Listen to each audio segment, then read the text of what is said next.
Okay friends, ഇന്ന് നമുക്ക് നല്ല മുളകിട്ട മീൻകറി തയ്യാറാക്കിയാലോ.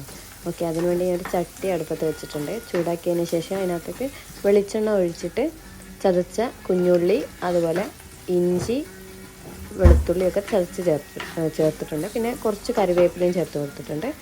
ഈ സമയത്ത് ഞാൻ ഒരല്പം ഉപ്പും കൂടി ചേർത്ത് കൊടുത്തിട്ടുണ്ട്. എന്നിട്ട് നമ്മളിത് നന്നായിട്ട് വഴറ്റിയെടുക്കുകയാണ്. ആ സമയത്ത് തന്നെ നമുക്ക് ഇതിനകത്തേക്ക് മസാലപ്പൊടികളൊക്കെ ചേർത്ത് കൊടുക്കേണ്ടതാണ്. ആകെ 2 മസാലപ്പൊടികളേ ഉള്ളൂ. മുളകിട്ടതായതുകൊണ്ട് മുളക് പൊടിയും പിന്നെ അതുപോലെ മഞ്ഞൾപ്പൊടിയാണ്. ഞാനൊരു മുളക് പൊടി ഏകദേശം ഒരു 3 സ്പൂൺ ചേർത്ത് കൊടുക്കുന്നുണ്ട്. അതുപോലെ തന്നെ മഞ്ഞൾപ്പൊടി ഒരു 1/4 സ്പൂൺ ഇട്ട് കൊടുക്കുന്നുണ്ട്.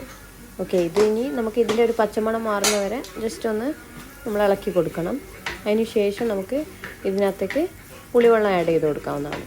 ഓക്കെ, ആവശ്യത്തിനുള്ള വെള്ളവും ഒക്കെ ഈ സമയത്ത് തന്നെ നമുക്ക് ആഡ് ചെയ്ത് കൊടുക്കാം. അതിന് വേണ്ടിയിട്ട് ഞാൻ പുളി പുതിർത്തി വെച്ചിട്ടുണ്ടായിരുന്നു. അപ്പോൾ നമുക്ക് പുളി ആഡ് ചെയ്ത് കൊടുക്കാം.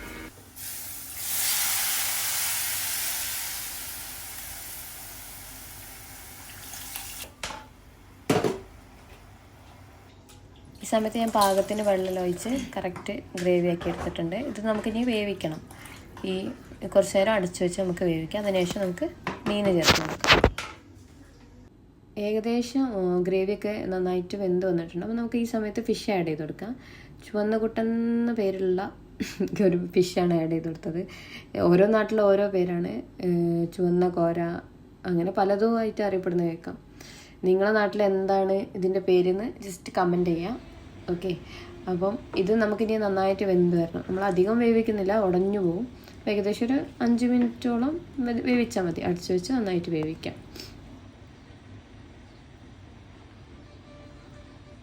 നന്നായിട്ട് തിളച്ച് വന്നിട്ടുണ്ട്. ഇനി നമുക്ക് ജസ്റ്റ് വറവ് കഴിക്കാനൊന്നുമില്ല, നമ്മളെ വെളിച്ചെണ്ണ വാട്ടിയല്ലേ. ഇത്രേ ഉള്ളൂ. ഇതെല്ലാവരും ട്രൈ ചെയ്ത് നോക്കുക. Thank you.